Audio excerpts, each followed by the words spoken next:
It's now almost been 5 years since Boeing 737 MAXes were ungrounded and returned to service. 737 MAX is allowed to fly again. But not all 737 MAXes are actually in service yet.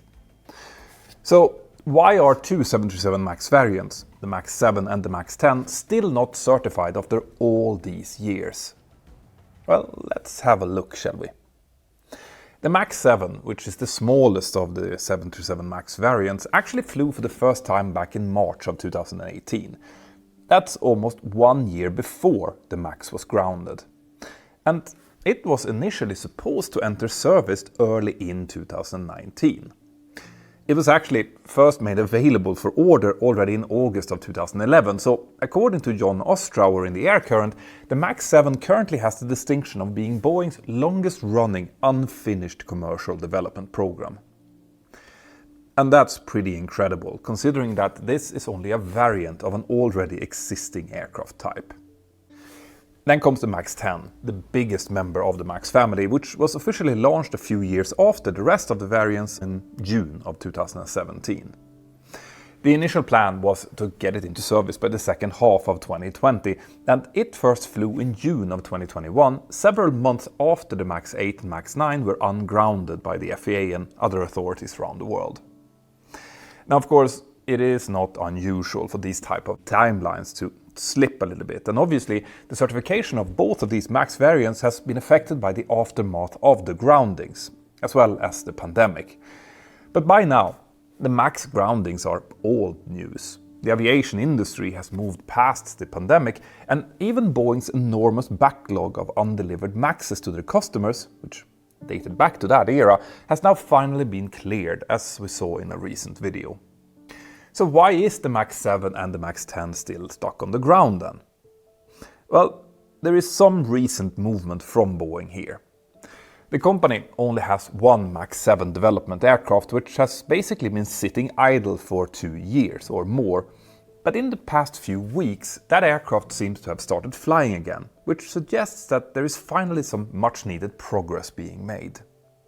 But frankly, the fact that this aircraft was previously sitting idle wasn't a surprise, because we already knew that Boeing had basically finished the flight testing of the MAX 7 years ago, which means that it wasn't a lack of flight testing that was keeping the MAX 7 grounded.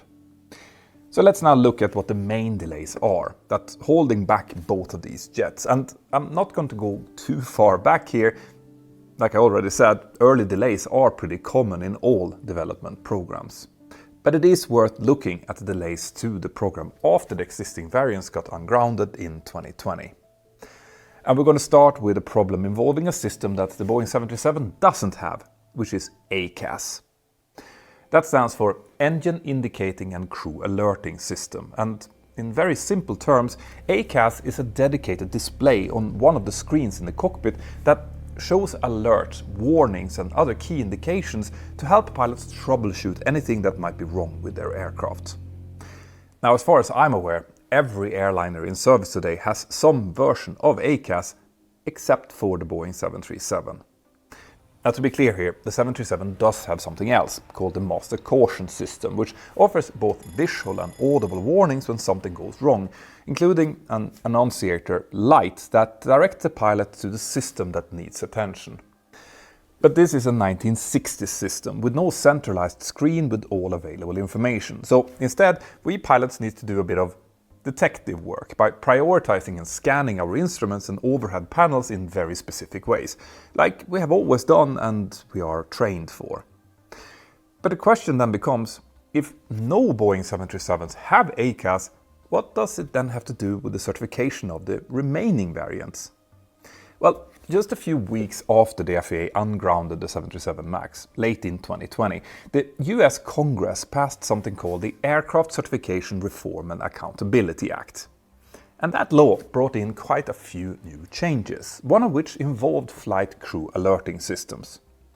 This act requires that any newly certified transport category aircraft should incorporate a flight crew alerting system that at a minimum displays and differentiates among warnings, cautions and advisories, and includes functions to assist the flight crew in prioritizing corrective actions and responding to system failures.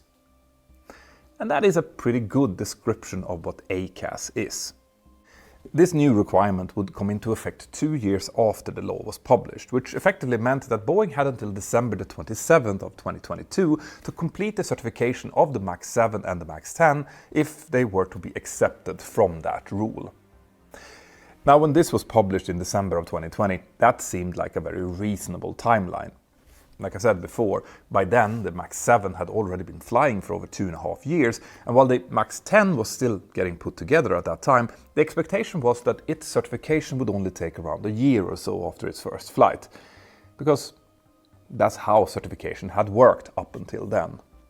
Now, there is a little bit more details that I'm skipping here. The MAX 10 was supposed to also bring some new systems in the aftermath of the MAX crashes, which were expected to require a little bit of extra time to certify. But even with those, the 2-year timeline to avoid the new AACS requirement seemed safe. But then, as that deadline got closer and closer, it was soon becoming clear that Boeing and the FAA weren't going to make it. Never mind the MAX 10, even the work on the smaller MAX 7 wasn't moving along fast enough. In the end, Boeing managed to get a waiver that effectively exempted the remaining 737 MAX variants from needing AACS, which kind of made sense since it was clear back in 2020 when this law was passed that Congress expected these variants to not be affected by the law. And frankly, it really wouldn't have made much sense to have some MAX variant with AACS and others without it. That would have made training for these planes way too complicated, likely requiring a different type rating for these variants, which could have introduced other types of risks and problems, especially for the airlines. But having said that, to be perfectly honest, I am a little bit tired of Boeing getting these kinds of exceptions. I've flown the Boeing 737 for my entire career, but the reality is that it entered service about 1.5 years before NASA put a man on the moon.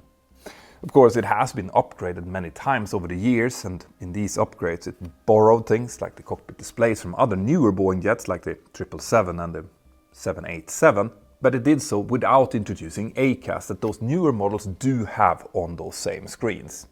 Again, because this would have complicated training requirements.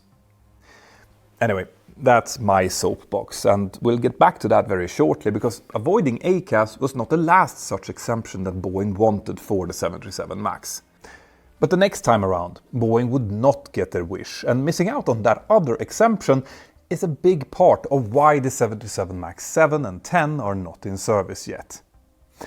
But when we're on the subject of getting stuff we wish for, Christmas is coming up, which means that you probably have a lot of online shopping ahead of you. And that's exactly when cyber criminals tend to ramp up their attacks. They know that people are hunting for deals and are letting their guards down in their rush to order gifts, so these criminals set up fake shopping sites designed to look exactly like the real deal to harvest your details. Luckily, you can protect yourself against this by using today's sponsor, NordVPN, since their Threat Protection Pro feature acts like a security guard for every website you visit. It automatically scans the websites before you even open them, so if that amazing deal site is actually a phishing front, it gets blocked automatically before you enter your credit card details. Nord is actually the only VPN to be officially certified by independent cybersecurity testers, so you know you're in good hands. And another really brilliant part is that these security features work even when you're not connected to the VPN. So whether you are comparing prices, checking reviews, or finalizing purchases, you can do so with absolute peace of mind.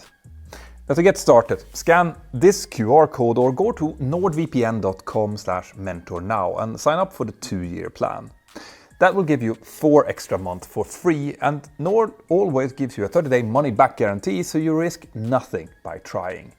Thank you, NordVPN. Now let's get back to Boeing and their certification issues. So, after clearing the hurdle of the AACS requirement, Boeing soon hit another problem, which actually affects all 737 MAXes, and that's the engine anti-ice system. To keep our engines and our wings free of ice, we use hot, high-pressure air, which is bled from the compressor stages of the engines and then directed to where it's needed.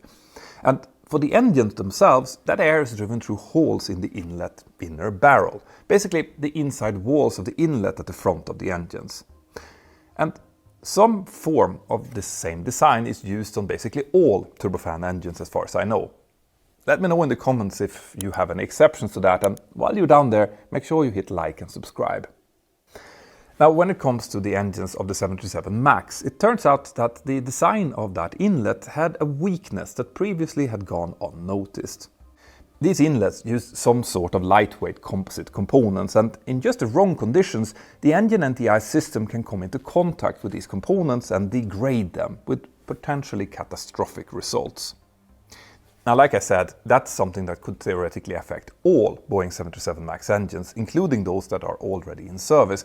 But I want to be 100% clear here. The 737 MAX has now flown for millions of flight hours, and when the FAA issued a directive about this issue, they confirmed that this had not happened on any of those aircraft that were in service. And that's because of some very good reasons. As John Ostrower explains in The Air Current, the conditions that would cause this problem are quite rare. And they're not the kind of conditions where we would want to use NTIs anyway. They involve using the system for more than 5 minutes at specific thrust levels at an altitude between 20 and 30,000 feet, and in air that would be dry and really warm for these conditions, around 10 degrees Celsius or 50 degrees Fahrenheit. That basically means that this problem can only happen in some parts of the world during some parts of the year, and only if we forget to switch off the engine NTI system. You see, we obviously generally do not want to use NTIs if it isn't strictly necessary, since it increases our fuel burn and decreases engine performance. But even so, the FAA issued an Airworthiness Directive, or AD, which calls for specific operating procedures that keep us safe from this issue no matter what. But ultimately, Boeing will still need to modify the design of these engine inlets to solve the problem once and for all. And that's where Boeing's requested waivers or exemptions comes in. Originally, Boeing wanted the 737 MAX 7 and 10 to be certified and enter service with the same engine inlet design as the existing MAX 8 and MAX 9 had. Basically, since those planes are already in service and special SOPs take care of the engine NTIs issue. So with that, everything should be fine, right? Well, yeah, actually it would. But it turns out that I'm not the only one who is getting tired of Boeing's habit of getting exemptions instead of solving the root problem properly. The exception Boeing was requesting is officially called Time-Limited Exceptions, or TLEs, and as Dominic Gates in the Seattle Times explained back in January of 2024, Boeing had a bit of a history of promising to sort these things out, but then kind of forgetting about them. So why didn't Boeing get this waiver this time then? Well, as it turns out, Dominic Gates published that article just hours before an Alaska Air Boeing 737 MAX 9 lost a door plug as it climbed through the night sky over Portland. And with that, the appetite of the FAA, politicians and the public for granting exceptions like these to Boeing ran out immediately. Boeing quickly realized that they wouldn't get that exemption and withdrew their request, and with that, the remaining 737 MAX variants would only be allowed to enter service once Boeing had designed and modified an engine inlet that would be acceptable to the FAA. Now, a lot has happened since then. In May of 2024, the Air Current reported that Boeing's engineers had found a fix to the inlet problem that would only take a few months to validate and then certify. Boeing's engineers wanted to use more components made out of titanium, while modifying and reinforcing a composite assembly in the inlet to allow it to withstand higher temperatures. But that first design idea then eventually stalled, almost literally. As it turned out, that fix could cause other problems, like blade flutter in the engine itself, which sent Boeing's engineers back to the drawing board. And that's where things stood, until Boeing started flying that 737 MAX 7 again in September this year. At around that same time, Boeing CEO Kelly Ortberg said that they've made really good progress on the design of the engine NTIs, and that they're already working together with the FAA to certify it. So with the rest of the MAX 7 certification flight program done years ago, presumably these latest test flights involve the certification of this new inlet. Well, at least as far as we can tell. Boeing have also been flying no fewer than 3 737 MAX 10s for testing and certification purposes all through this year, according to Guy Norris in Aviation Week. So if their latest inlet design makes the FAA happy, we could now expect some real progress on the certification of these two aircraft, even though Boeing no longer projects that this will happen before the end of 2025. But although these inlets definitely gave Boeing a headache and probably delayed the certification of these MAXes by a year or more, that's just one out of the many years of delays that we're looking at. So we still don't have the full answer to why it has taken this long. Now, to get a complete definitive picture of this and why Boeing's other development programs, like the 777X, is also crawling its way through certification, we have to take a closer look at the way that the FAA is overseeing Boeing and how that has changed completely after the MAX crashes and the MAX door plug blowout. The FAA will go wherever the facts lead us in our pursuit of safety.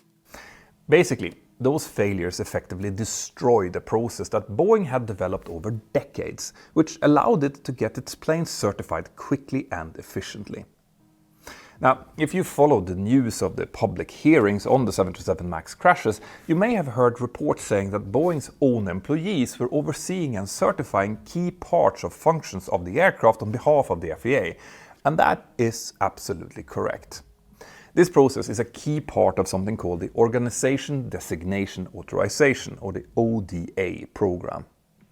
And as Sean Broderick explains, the ODA concept in its current form is a relatively recent one. The FAA first proposed it back in 2005, and it was then not really finalized until 6 or 7 years later, with more changes proposed along the way. But in theory, that same process is actually much older. Ever since the 1940s, specific company employees could act as agents of the certification authority, called product certification designees. But the work that these designees could do back then was considerably more limited. Then in the 1990s, more and more calls came to give a little bit more privileges and independence to these designees, which ultimately led to the ODA program in the 2000s. By the way, all of this isn't unique to Boeing. Europe's aviation regulator, EASA, has similar processes in place, although I don't know how they compare with those of the FAA in terms of privileges and independence that they give to the ODA employees. On top of that, actually we type rating examiners also do a similar role in the airlines, where we work as agents for the licensing authority, signing pilots' right to fly the aircraft. But in the case of the FAA and the United States, there were actually calls for this whole process to go much, much further. The goal for Boeing and other manufacturers in the United States was for the establishment of something known as CDOs, Certified Design Organizations. With that concept, companies that satisfied specific conditions would essentially be able to self-certify their own designs. There was quite a bit of resistance to this idea from the regulators, for good reasons as it would turn out, but with the expanding privileges of the ODA employees, the CDO concept would probably have become reality eventually. In the end, it didn't, because then came the 2 MAX crashes and the scrutiny on Boeing, which, among other things, showed that the ODA workers were facing pressure from the company that they really shouldn't have. The original idea had been that while ODA employees were paid for by Boeing, when it came to certification functions, they answered to the FAA, not to their employer. But since they generally had other company roles beyond their ODA function, pressuring them to do what the company wanted was far from impossible. Remember that Aircraft Certification Reform and Accountability Act that mandated AACS in newer planes? Well, that same act also called for a panel of experts to review the safety management processes and their effectiveness to each holder of an ODA for the design and production of transport airplanes. And this panel then published their report in 2024, slamming Boeing's safety culture and calling into question the independence and the working conditions of ODA employees. Now, I have covered that in previous videos on this channel, but the point here is that after the MAX crashes, the entire ODA process came to a screeching halt. And not only that, but what both Boeing and the FAA discovered was that there was really no easy alternative to the ODAs. In theory, the FAA should have immediately picked up the task of overseeing and certifying everything themselves, but that simply couldn't happen overnight. The FAA exerted more direct control over certification tasks that would have previously been delegated, but in many cases this meant that weeks or months passed before the FAA and Boeing could finally figure out how to move forward at all. Not only are there now fewer shortcuts and more reviews, there are also more bureaucratic checks at both ends. And this doesn't just affect certification work, it also impacts sign-offs of produced aircraft, which Boeing also used to do using its own employees before. But here, there is some more recent good news for Boeing. Colleen Mondor and Scott Hamilton in Leham News reported recently that on the 29th of September, the FAA partially returned Boeing's authority to certify newly produced aircraft out of the production line. And that was good timing, because a couple of days after that, the US government shut down, and that would have probably completely stopped that process, at least temporarily. Anyway, on top of all of this, there is also the question of budget. You see, one reason why the ODA concept was so attractive to regulators was because funding for the FAA could then be reduced. And with talks of budget cuts constantly in the news these days, figuring out how to pay for FAA inspectors might be almost as tough as the FAA's plans to modernize air traffic control. So in any case, the question now is to see how long it will take for Boeing and the FAA to finish this rediscovery of their roles, and what amount of trust that the FAA will have in Boeing going forward. Personally, I really hope that this ugly period is now over, for good. Boeing have to certify these two MAX variants, then the 777X, and eventually they will still have to think about their next aircraft, which just cannot be allowed to take 15 years to certify. So, when do you think Boeing will get these aircraft certified and into service? Let me know in the comments here below. Now, if you like this sort of content, be sure to check out my and Ben's podcast over on Captains Speaking here on YouTube or wherever you get your podcasts. And you can also support my team by joining my Patreon crew. Do that by scanning this QR code or by going to patreon.com/join/mentorpilot. My name is Peter Hörnfeldt and you're watching Mentor Now. Have an absolutely fantastic day and I'll see you next time. Bye-bye.